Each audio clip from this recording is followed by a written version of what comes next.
Assalamualaikum warahmatullahi wabarakatuh. Apa kabar anak Umi? Bagaimana? Semoga keadaannya baik-baik saja ya. Untuk hari ini pelajaran Al-Quran Hadis, kita belajar bab pertama tentang surah Al-Fatihah. Oke anak Umi, simak bacaan surah Al-Fatihah berikut ini ya, sambil dilihat buku Al-Quran Hadisnya.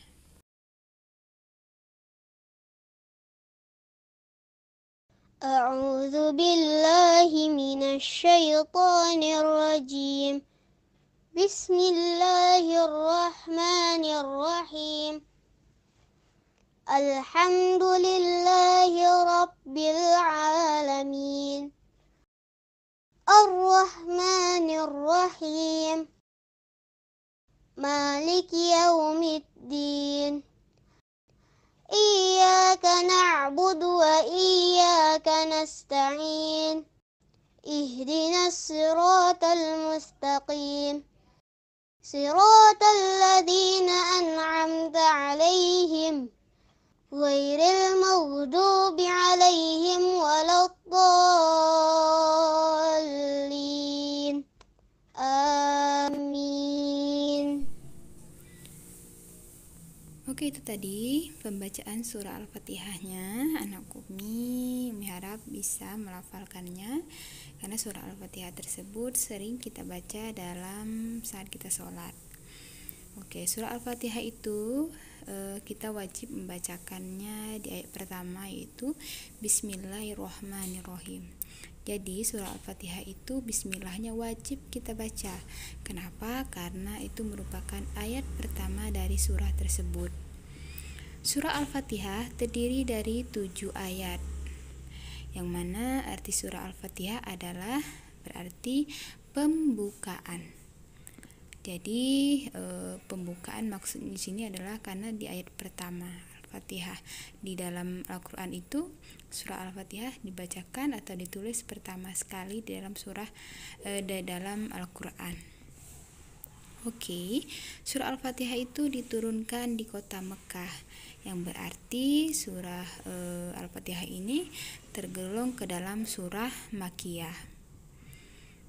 Oke, yang selanjutnya, surah Al-Fatihah ini merupakan Ummul Quran atau induknya Al-Quran, atau bisa disebut juga sebagai sesuatu induk dari sebuah kitab, induk kitab atau Ummul Kitab. Induk Al-Quran atau Ummul Quran, Ummul Kitab sama. Jadi selain itu Al-Fatihah juga disebut sebagai As-Sab'ul Matsani, yang mana 7 yang diulang-ulang. Maksud di sini surah Al-Fatihah itu terdapat 7 ayat. Jadi sering kita ulang-ulangi dan sering kita baca. Apalagi saat kita sholat, surah Al-Fatihah itu wajib dan harus selalu ada di dalam kita sholat. Misalnya sholat subuh, sholat zuhur, di setiap sholat kita pasti membacakan surah Al-Fatihah, di setiap sholat dan juga di setiap rokaatnya. Isi kandungan surah Al-Fatihah yang pertama yaitu tentang keimanan, yang mana Allah Subhanahu wa Ta'ala adalah satu-satunya pencipta dan pemberi nikmat di dunia ini. Oleh karena itu, di ayat kedua dan ketiga manusia memuji Allah dan menyebut namanya, yang mana Ar-Rahmanir-Rahim, yang Maha Pengasih dan Maha Penyayang. Jadi kita tuh senantiasa memuji nama-nama Allah dan menyebut namanya. Oke, yang selanjutnya, yang kedua, isi kandungan surah Al-Fatihah tentang hukum-hukum, yang mana kebahagiaan yang kita harapkan didapatkan dengan menjalani aturan-aturan dari Allah. Jadi jika kita ingin bahagia, ingin hatinya senang, jadi kita harus menjalani aturan-aturan dari Allah. Apa saja aturan itu? Iya, kita harus menjalankan sholat, menjalankan puasa, bersedekah, dan banyak lagi aturan-aturan dari Allah yang harus kita jalankan. Dan yang ketiga, isi kandungan Al-Fatihah itu tentang ibadah, yang mana kita sebagai manusia harus beribadah hanya kepada Allah. Meminta tolong atau meminta sesuatu pun hanya kepada Allah, karena tidak ada Tuhan selain Allah di muka bumi ini. Dan yang terakhir atau yang keempat, isi kandungan surah Al-Fatihah itu menjelaskan tentang kisah-kisah. Apa itu kisah-kisah?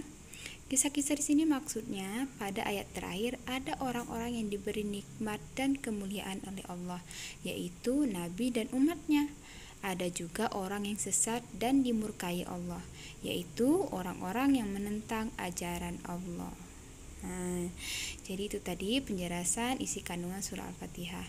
Anak Umi, untuk tugasnya hari ini, anak Umi cukup lafalkan surah Al-Fatihah, kemudian buat videonya, kirim ke Umi. Oke, terima kasih. Wassalamualaikum warahmatullahi wabarakatuh.